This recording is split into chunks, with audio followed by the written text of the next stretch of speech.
Bonsoir à tous. Certains d'entre vous nous ont demandé qu'est-ce qu'on faisait en ce moment. Comme vous pouvez le voir, en fait, on est en train de faire l'extraction. Donc ça, c'est la partie, miellerie. Mais ce qu'on fait également, c'est la récolte, hein, forcément. Donc on récolte au fur et à mesure, on extrait au fur et à mesure, puisque notre capacité d'extraction et surtout notre capacité de stockage dans la miellerie est assez limitée.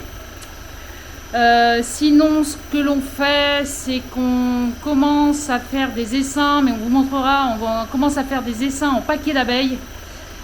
Comme on a accagé les colonies il y a 2 semaines, nous allons avoir des colonies qui ont en partie plus de couvain. Donc les cadres sans couvain, on va les prendre avec les abeilles et on va introduire une reine fécondée.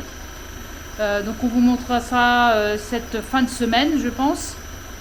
Et puis la semaine prochaine, on va commencer à décager les reines pour pouvoir faire le traitement en acide oxalique. Donc sur les essaims qu'on va faire en paquet d'abeilles, hein, bien sûr, l'intérêt c'est qu'on va prendre des abeilles avec des cadres, sans couvain, et donc on va pouvoir faire le traitement acide oxalique aussi en traitement flash. Donc ça va nous permettre d'avoir des essaims propres entre guillemets, hein, parce qu'il y a toujours du varroa, hein, faut pas se leurrer. Des essaims propres pour préparer l'hivernage. Voilà, donc là vous voyez, on fait vite fait. On a une machine à désoperculer, hein, c'est vraiment parce que voilà, on n'en pouvait plus de faire tout ça à la main. Et puis voilà, on a un petit extracteur de 24, on a un bac à décanter, et puis on a une machine aussi pour gérer les opercules. Voilà, donc on est vraiment c'est une petite miellerie, mais ça nous suffit largement pour faire ce qu'on fait, hein, parce qu'on n'est pas très gros. Idéalement, si on avait plus de place, on aurait un deuxième extracteur. Donc c'est ça qui nous pose problème aujourd'hui. Ce serait bien qu'on en ait 2. Mais bon, avec ça, on arrive à gérer sans problème 8-9 tonnes de miel. Donc ça nous suffit largement. Voilà, bon, du coup, on se reverra pour vous montrer l'élaboration de dessins en paquet d'abeilles avec traitement acide oxalique. Voilà, on va vous montrer ça cette fin de semaine.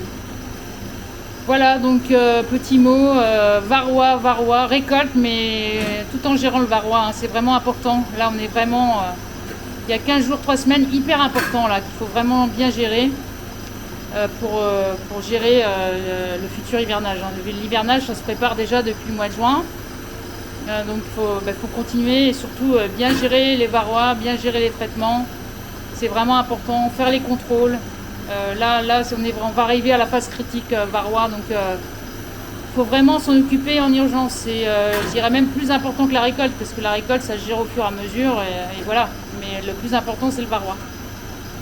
Et le changement des rennes, hein. Si vous avez des rennes qui sont assez anciennes, si vous ne l'avez pas fait avant, c'est maintenant qu'il faut le faire. Voilà.